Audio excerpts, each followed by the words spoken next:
എല്ലാവർക്കും നമസ്കാരം. ഇന്ന് നമ്മൾ നോക്കാൻ പോകുന്നത് 2025 ജൂലൈ മാസത്തെ കറണ്ട് അഫയേഴ്സിന്റെ പാർട്ട് 2 ആണ് കേട്ടോ. പാർട്ട് 1 നമ്മുടെ ചാനലിൽ തന്നെ കിടപ്പുണ്ട്. സമയം കളയാതെ നമുക്ക് വീഡിയോയിലോട്ട് പോകാം. ആദ്യം തന്നെ 2024 പ്രഖ്യാപിച്ച കേരള സാഹിത്യ അക്കാദമി അവാർഡുകളെ കുറിച്ചിട്ടാണ് കേട്ടോ. വിശിഷ്ട അംഗത്വത്തിനുള്ള അവാർഡ് 2 പേർക്കാണ് ലഭിച്ചിരിക്കുന്നത്. അത് KV രാമകൃഷ്ണനും ഏഴാച്ചേരി രാമചന്ദ്രനുമാണ്. അപ്പോൾ വിശിഷ്ട അംഗത്വത്തിനുള്ള അവാർഡ് ആർക്കൊക്കെയാണ് ലഭിച്ചിരിക്കുന്നത്? KV രാമകൃഷ്ണനും ഏഴാച്ചേരി രാമചന്ദ്രനും. മികച്ച കവിതയ്ക്കുള്ള അവാർഡ് കിട്ടിയിരിക്കുന്നത് അനിത തമ്പിക്കാണ്. മികച്ച കവിതയ്ക്കുള്ള അവാർഡ് കിട്ടിയിരിക്കുന്നത് അനിത തമ്പിക്കാണ്. കവിതയുടെ പേര് മുരിങ്ങ വാഴ കറിവേപ്പ്. കവിതയുടെ പേരെന്താണ്? മുരിങ്ങ വാഴ കറിവേപ്പ്. അപ്പോൾ വിശിഷ്ട അംഗത്വത്തിനുള്ള അവാർഡ് KV രാമകൃഷ്ണനും ഏഴാച്ചേരി രാമചന്ദ്രനും. മികച്ച കവിതയ്ക്കുള്ള അവാർഡ് അനിത തമ്പിക്കാണ് ലഭിച്ചിരിക്കുന്നത്. കവിതയുടെ പേരെന്താണ്? മുരിങ്ങ വാഴ കറിവേപ്പ്. അടുത്തത് മികച്ച നോവലിനുള്ള അവാർഡ് GR ഇന്ദുഗോപനാണ്. മികച്ച നോവലിനുള്ള അവാർഡ് GR ഇന്ദുഗോപന്. നോവലിന്റെ പേര് ആനോ. അടുത്തത് ചെറുകഥയ്ക്കുള്ള അവാർഡ് ലഭിച്ചിരിക്കുന്നത് V ഷിനിലാലിനാണ്. ഗരിസപ്പ അരുവി അഥവാ ഒരു ജലയാത്ര. ഗരിസപ്പ അരുവി അഥവാ ഒരു ജലയാത്ര എന്നുള്ള ചെറുകഥയ്ക്കാണ് V ഷിനിലാലിന് അവാർഡ് ലഭിച്ചിരിക്കുന്നത്. അപ്പോൾ മികച്ച നോവലിനുള്ള അവാർഡ് കിട്ടിയിരിക്കുന്നത് GR ഇന്ദുഗോപന്. നോവലിന്റെ പേര് ആനോ. ചെറുകഥയ്ക്കുള്ള അവാർഡ് ലഭിച്ചിരിക്കുന്നത് V ഷിനിലാലിന്. ഗിരിസപ്പ അരുവി അഥവാ ഒരു ജലയാത്ര. അടുത്തത് നാടകത്തിനുള്ള അവാർഡ് ലഭിച്ചിരിക്കുന്നത് ശശിധരൻ നടുവിലാണ്. നാടകത്തിന്റെ പേര് പിത്തളശലഭം. നാടകത്തിനുള്ള അവാർഡ് ലഭിച്ചിരിക്കുന്നത് ശശിധരൻ നടുവിലിനാണ്. നാടകത്തിന്റെ പേരെന്താണ്? പിത്തളശലഭം. അടുത്തത് സാഹിത്യ വിമർശനത്തിനുള്ള അവാർഡ് ലഭിച്ചിരിക്കുന്നത് G ദിലീപനാണ്. മികച്ച സാഹിത്യ വിമർശനത്തിനുള്ള അവാർഡ് ലഭിച്ചിരിക്കുന്നത് G ദിലീപനാണ്. രാമായണത്തിന്റെ ചരിത്ര സഞ്ചാരങ്ങൾ എന്ന സാഹിത്യ വിമർശനത്തിനാണ് അവാർഡ് ലഭിച്ചിരിക്കുന്നത്. എന്താണ്? രാമായണത്തിന്റെ ചരിത്ര സഞ്ചാരങ്ങൾ.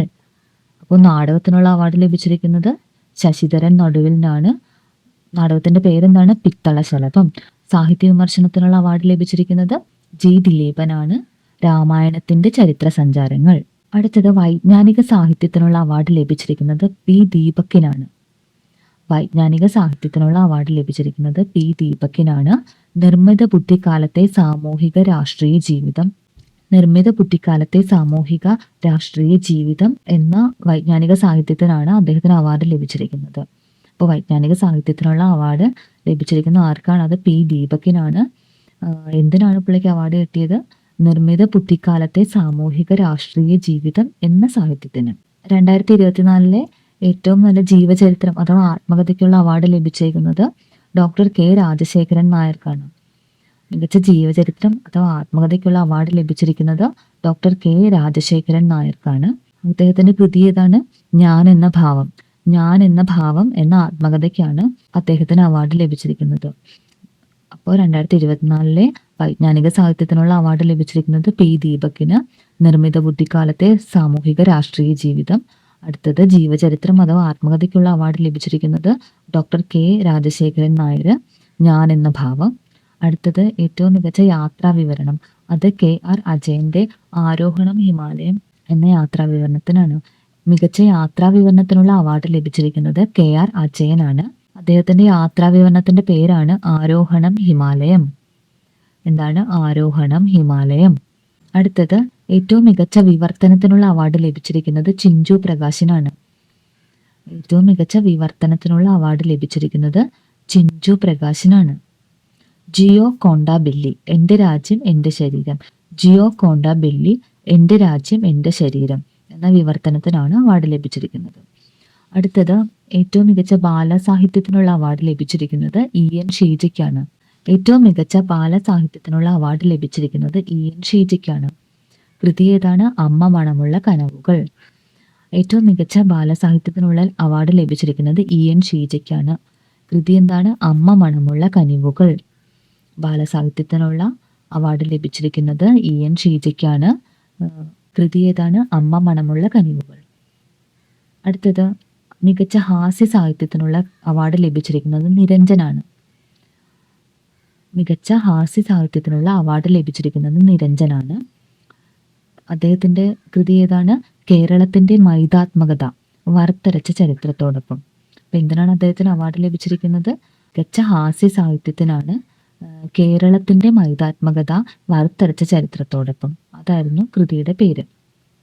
അപ്പൊ ബാലസാഹിത്യത്തിനുള്ള അവാർഡ് ലഭിച്ചിരിക്കുന്നത് EN ഷീജയ്ക്ക്, ഹാസ്യ സാഹിത്യത്തിനുള്ള അവാർഡ് ലഭിച്ചിരിക്കുന്നത് നിരഞ്ജന്. അടുത്തത് കുറച്ചു പേരുടെ പേരുകളിലുള്ള അവാർഡാണ്. CB കുമാർ അവാർഡ് ലഭിച്ചിരിക്കുന്നത് M സ്വരാജിനാണ്. പൂക്കളുടെ പുസ്തകം എന്ന കൃതിക്കാണ് അവാർഡ്. CB കുമാർ അവാർഡ് ലഭിച്ചിരിക്കുന്നത് M സ്വരാജിനാണ്. കൃതി ഏതാണ്? പൂക്കളുടെ പുസ്തകം. അടുത്തത് കുറ്റിപ്പുഴ അവാർഡ്, അത് ലഭിച്ചിരിക്കുന്നത് ഡോക്ടർ SS ശ്രീകുമാരനാണ്. മലയാള സാഹിത്യ വിമർശനത്തിലെ മാർക്സിയൻ സ്വാധീനം. കുറ്റിപ്പുഴ അവാർഡ് ലഭിച്ചിരിക്കുന്നത് ആർക്കാണ്? Doctor SS ശ്രീകുമാരനാണ്. അദ്ദേഹത്തിന്റെ കൃതി ഏതാണ്? മലയാള സാഹിത്യ വിമർശനത്തിലെ മാർക്സിയൻ സ്വാധീനം. അടുത്തത് GN പിള്ള അവാർഡ് ലഭിച്ചിരിക്കുന്നത് 2 പേർക്കാണ്. ഡോക്ടർ KC സൗമ്യക്കും ഡോക്ടർ TS ശ്യാംകുമാറിനും. GN പിള്ള അവാർഡ് ലഭിച്ചിരിക്കുന്നത് 2 പേർക്കാണ്. ഡോക്ടർ KC സൗമ്യക്കും ഡോക്ടർ TS ശ്യാംകുമാറിനും. അടുത്തത് ഗീത ഹിരണ്യൻ അവാർഡ്, അത് ലഭിച്ചിരിക്കുന്നത് സലിം ഷെരീഫിനാണ്. അദ്ദേഹത്തിന്റെ കൃതി ഏതാണ്? പൂക്കാരൻ. ഗീത ഹിരണ്യൻ അവാർഡ് ലഭിച്ചിരിക്കുന്നത് സലിം ഷെരീഫിനാണ്. അദ്ദേഹത്തിന്റെ കൃതി പൂക്കാരൻ. അടുത്തത് യുവ കവിത അവാർഡ് ലഭിച്ചിരിക്കുന്നത് ദുർഗാ പ്രസാദനാണ്. അദ്ദേഹത്തിന്റെ കൃതിയുടെ പേര് രാത്രിയിൽ അച്ചാങ്കര. എന്താണ്? രാത്രിയിൽ അച്ചാങ്കര.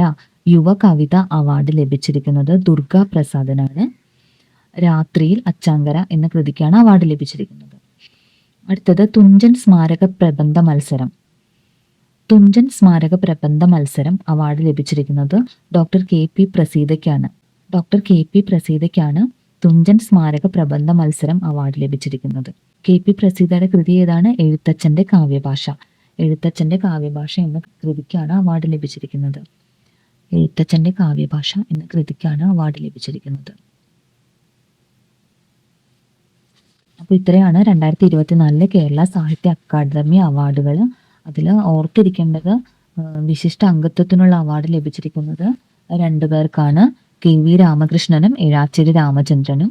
അടുത്തത് മികച്ച കവിതയ്ക്കുള്ള അവാർഡ് ലഭിച്ചിരിക്കുന്നത് അനിത തമ്പിക്ക്, മുരിങ്ങ വാഴ കറിവേപ്പ്. മികച്ച നോവല് GR ഇന്ദുഗോപന്റെ ആനോ എന്ന കൃതിക്ക്. അടുത്തത് മികച്ച ചെറുകഥ V ഷിനിലാലിന്റെ ഗരിസപ്പ അരുവി അഥവാ ഒരു ജലയാത്ര. അടുത്തത് നാടകത്തിനുള്ള അവാർഡ് ലഭിച്ചിരിക്കുന്നത് ശശിധരൻ നടുവിൽ. എന്താണ് നാടകത്തിന്റെ പേര്? അത് പിത്തള ശലഭം. പിന്നെ സാഹിത്യ വിമർശനം ലഭിച്ചിരിക്കുന്നത് G ദിലീപന്റെ രാമായണത്തിന്റെ ചരിത്ര സഞ്ചാരങ്ങൾ എന്ന കൃതിക്ക്. അടുത്തത് ജീവചരിത്രം അല്ലെങ്കിൽ ആത്മകഥയ്ക്കുള്ള അവാർഡ് ലഭിച്ചിരിക്കുന്നത് ഡോക്ടർ K രാജശേഖരൻ നായരുടെ ഞാൻ എന്ന ഭാവം എന്ന കൃതി. മികച്ച യാത്രാവിവരണം ആരുടെയായിരുന്നു? അത് KR അജയന്റെ ആരോഹണം ഹിമാലയം എന്ന യാത്രാവിവരണമാണ്. വിവർത്തനത്തിനുള്ള അവാർഡ് ലഭിച്ചത് അത് ചിഞ്ചു പ്രകാശിനാണ്. എന്റെ രാജ്യം എന്റെ ശരീരം. ബാലസാഹിത്യത്തിനുള്ള അവാർഡ് ലഭിച്ചത് EN ഷീജ, അമ്മ മണമുള്ള കനിവുകൾ. ഹാസ്യ സാഹിത്യത്തിനുള്ള അവാർഡ് ലഭിച്ചത് നിരഞ്ജന്, കേരളത്തിന്റെ മൈതാത്മകത വാർത്തരച്ച ചരിത്രത്തോടൊപ്പം. CB കുമാർ അവാർഡ് ലഭിച്ചിരിക്കുന്നത് M സ്വരാജിന്. പൂക്കളുടെ പുസ്തകം എന്ന കുറ്റിപ്പുഴ അവാർഡ് ലഭിച്ചിരിക്കുന്നത് ഡോക്ടർ S ശ്രീകുമാറിന്, മലയാള സാഹിത്യ വിമർശനത്തിലെ മാർക്സിയൻ സ്വാധീനം. GN പിള്ള അവാർഡ് ലഭിച്ചിരിക്കുന്നത് 2 പേർക്കാണ്. ഡോക്ടർ KC സൗമ്യക്കും ഡോക്ടർ TS ശ്യാംകുമാറിനും. ഗീത ഹിരണ്യൻ അവാർഡ് ലഭിച്ചിരിക്കുന്നത് സലിം ഷെരീഫിന്. കൃതി ഏതാണ്? പൂക്കാരൻ. യുവ കവിത അവാർഡ് ലഭിച്ചിരിക്കുന്നത് ദുർഗാ പ്രസാദനാണ്. കൃതി ഏതാണ്? രാത്രിയിൽ അച്ചാങ്കര. തുഞ്ചൻ സ്മാരക പ്രബന്ധ മത്സരത്തിനുള്ള അവാർഡ് ലഭിച്ചിരിക്കുന്നത് ഡോക്ടർ KP പ്രസീതയ്ക്ക്. കൃതി എഴുത്തച്ഛന്റെ കാവ്യഭാഷ. ഇത്രയാണ് 2024 കേരള സാഹിത്യ അക്കാദമി അവാർഡുകൾ. ഇനി അടുത്തത് യാത്രക്കാരെ വഹിച്ചു പറന്ന ലോകത്തിലെ ആദ്യ വൈദ്യുത വിമാനമാണ് ബീറ്റ ടെക്നോളജീസിന്റെ അലിയ CX-300. യാത്രക്കാരെ വഹിച്ചുകൊണ്ട് പറന്ന ലോകത്തിലെ ആദ്യ വൈദ്യുത വിമാനമാണ് ബീറ്റ ടെക്നോളജീസിന്റെ അലിയ CX-300. എന്താണ്? അലിയ CX-300. യാത്രക്കാരെ വഹിച്ചുകൊണ്ട് പറന്ന ലോകത്തിലെ ആദ്യ വൈദ്യുത വിമാനം. റവാഡ A ചന്ദ്രശേഖറാണ് സംസ്ഥാനത്തിന്റെ പുതിയ പോലീസ് മേധാവി. പരാഗ് ജെയിൻ ആണ് റിസർച്ച് ആൻഡ് അനാലിസിസ് വിങ്ങിന്റെ പുതിയ മേധാവി. പരാഗ് ജെയിൻ ആണ് റിസർച്ച് ആൻഡ് അനാലിസിസ് വിങ്ങിന്റെ പുതിയ മേധാവി. 2025 17ാമത് ബ്രിക്സ് ഉച്ചകോടി ബ്രസീലിലെ റിയോ ഡി ജനീറയിൽ നടന്നു. 2025 17ാമത് ബ്രിക്സ് ഉച്ചകോടി എവിടെയാണ് നടന്നത്? അത് ബ്രസീലിലെ റിയോ ഡി ജനീറോയിലാണ് നടന്നത്. അടുത്തത് 2025 നാറ്റോ ഉച്ചകോടിയുടെ വേദിയാണ്. അത് നെതർലൻഡ്സിലെ ഹേഗാണ്. 2025 നാറ്റോ ഉച്ചകോടിയുടെ വേദി എവിടെയാണ്? അത് നെതർലൻഡ്സിലെ ഹേഗ്. 2026 AI ഉച്ചകോടി ഇന്ത്യയിൽ നടക്കും. അപ്പോൾ 2026 AI ഉച്ചകോടി എവിടെയാണ് നടക്കുന്നത്? അത് ഇന്ത്യയിലാണ്. അന്താരാഷ്ട്ര തൊഴിൽ സംഘടനയുടെ 2025 വാർഷിക സമ്മേളനം സ്വിറ്റ്സർലൻഡിലെ ജനീവയിൽ നടന്നു. അന്താരാഷ്ട്ര തൊഴിൽ സംഘടനയുടെ 2025 വാർഷിക സമ്മേളനം സ്വിറ്റ്സർലൻഡിലെ ജനീവയിൽ നടന്നു. മുൻ ഇന്ത്യൻ ക്രിക്കറ്റ് താരം ദിലീപ് ജോഷി അന്തരിച്ചു. അടുത്തത് കങ്കണ റാത്തോഡ് ആണ് ന്യൂഡൽഹിയിൽ നടക്കുന്ന 2025 ലോക പാരാ അത്ലറ്റിക് ചാമ്പ്യൻഷിപ്പിന്റെ ബ്രാൻഡ് അംബാസിഡർ. വിരാജ് എന്ന ആനയാണ് ചാമ്പ്യൻഷിപ്പിന്റെ ഔദ്യോഗിക ചിഹ്നം. അപ്പോൾ 2025 ലോക പാരാ അത്ലറ്റിക് ചാമ്പ്യൻഷിപ്പിന്റെ ഔദ്യോഗിക ചിഹ്നം എന്താണെന്ന് ചോദിച്ചാൽ അത് വിരാജ് എന്ന ആനയാണ്. ഉസ്ബെക് ചെസ് കപ്പ് മാസ്റ്റേഴ്സിൽ ഇന്ത്യയുടെ ആർ പ്രജ്ഞാനന്ദയ്ക്ക് കിരീടം. ക്രിക്കറ്റിന്റെ 3 ഫോർമാറ്റിലും സെഞ്ചുറി നേടുന്ന ആദ്യ ഇന്ത്യൻ വനിതാ താരമെന്ന നേട്ടം സ്വന്തമാക്കി സ്മൃതി മന്ദാന. ക്രിക്കറ്റിന്റെ 3 ഫോർമാറ്റിലും സെഞ്ചുറി നേടുന്ന ആദ്യ ഇന്ത്യൻ വനിതാ താരമെന്ന നേട്ടം സ്വന്തമാക്കി സ്മൃതി മന്ദാന. അപ്പോൾ ക്രിക്കറ്റിന്റെ 3 ഫോർമാറ്റിലും സെഞ്ചുറി നേടുന്ന ആദ്യ ഇന്ത്യൻ വനിതാ താരം ആരാണ്? അത് സ്മൃതി മന്ദാനയാണ്. പുരുഷ ജാവലിൻ ത്രോയിൽ ഇന്ത്യയുടെ നീരജ് ചോപ്രയ്ക്ക് ലോക 1ാം നമ്പർ സ്ഥാനം. പുരുഷ ജാവലിൻ ത്രോയിൽ ഇന്ത്യയുടെ നീരജ് ചോപ്രയ്ക്ക് ലോക 1ാം നമ്പർ സ്ഥാനം. ഇന്ത്യയുടെ ആയുഷ് ഷെട്ടിക്ക് US ഓപ്പൺ സൂപ്പർ 300 ബാഡ്മിന്റൺ കിരീടം. ഇന്ത്യയുടെ ആയുഷ് ഷെട്ടിക്ക് US ഓപ്പൺ സൂപ്പർ 300 ബാഡ്മിന്റൺ കിരീടം. ചൈനയിലാണ് നിർമ്മിത ബുദ്ധി ഉപയോഗിച്ച് പ്രവർത്തിക്കുന്ന റോബോട്ടുകളുടെ ലോകത്തെ ആദ്യത്തെ ഫുട്ബോൾ മത്സരം നടന്നത്. അപ്പോൾ ഏത് രാജ്യത്താണ് നിർമ്മിത ബുദ്ധി ഉപയോഗിച്ച് പ്രവർത്തിക്കുന്ന റോബോട്ടുകളുടെ ആദ്യത്തെ ഫുട്ബോൾ മത്സരം നടന്നത്? അത് ചൈനയിലാണ്. ടെസ്റ്റ് ക്രിക്കറ്റിൽ ഇംഗ്ലണ്ടിൽ ഡബിൾ സെഞ്ചുറി നേടുന്ന ആദ്യ ഇന്ത്യൻ ക്യാപ്റ്റനാണ് ശുഭ്മാൻ ഗിൽ. ടെസ്റ്റ് ക്രിക്കറ്റിൽ ഇംഗ്ലണ്ടിൽ ഡബിൾ സെഞ്ചുറി നേടുന്ന ആദ്യ ഇന്ത്യൻ ക്യാപ്റ്റനാണ് Shubman Gill. Grand prix chess ടൂറിലെ റാപ്പിഡ് വിഭാഗത്തിൽ ഇന്ത്യയുടെ ഡി ഗുകേഷിന് കിരീടം. ഗ്രാൻഡ് പ്രീ ചെസ് ടൂറിലെ റാപ്പിഡ് വിഭാഗത്തിൽ ഇന്ത്യയുടെ ഡി ഗുകേഷിന് കിരീടം. അണ്ടർ 21 യൂറോ കപ്പ് ഫുട്ബോൾ കിരീടം ഇംഗ്ലണ്ടിന്. അണ്ടർ 21 യൂറോ കപ്പ് ഫുട്ബോൾ കിരീടം ഇംഗ്ലണ്ടിന്. അപ്പോൾ അണ്ടർ 21 യൂറോ കപ്പ് ഫുട്ബോൾ കിരീടം ആരാണ് നേടിയത്? അത് ഇംഗ്ലണ്ടാണ് നേടിയത്. അണ്ടർ 19 യൂത്ത് ഏകദിന ക്രിക്കറ്റിൽ വേഗമേറിയ സെഞ്ചുറി നേടുന്ന താരമായി ഇന്ത്യയുടെ വൈഭവ് സൂര്യവംശി. യൂത്ത് ഏകദിനത്തിൽ സെഞ്ചുറി നേടുന്ന ഏറ്റവും പ്രായം കുറഞ്ഞ താരമെന്ന റെക്കോർഡും വൈഭവ് സൂര്യവംശിക്കാണ്. അണ്ടർ 19 യൂത്ത് ഏകദിന ക്രിക്കറ്റിൽ വേഗമേറിയ സെഞ്ചുറി നേടുന്ന താരമായി ഇന്ത്യയുടെ വൈഭവ് സൂര്യവംശി. യൂത്ത് ഏകദിനത്തിൽ സെഞ്ചുറി നേടുന്ന ഏറ്റവും പ്രായം കുറഞ്ഞ താരമെന്ന റെക്കോർഡും വൈഭവ് സൂര്യവംശിക്കാണ്. ഇന്ത്യക്കായി ഒരു ടെസ്റ്റിൽ ഏറ്റവും അധികം റൺസ് എടുത്ത ആദ്യ താരമാണ് ശുഭ്മാൻ ഗിൽ. അപ്പോൾ ഇന്ത്യക്കായി ഒരു ടെസ്റ്റിൽ ഏറ്റവും അധികം റൺസ് എടുത്ത താരം ഏതാണ്? അത് ശുഭ്മാൻ ഗില്ലാണ്. ഇന്ത്യക്കായി ഒരു ടെസ്റ്റിൽ ഏറ്റവും അധികം റൺസ് എടുത്ത ആദ്യ താരമാണ് ശുഭ്മാൻ ഗിൽ. 430 റൺസാണ് കേട്ടോ അദ്ദേഹം എടുത്തത്.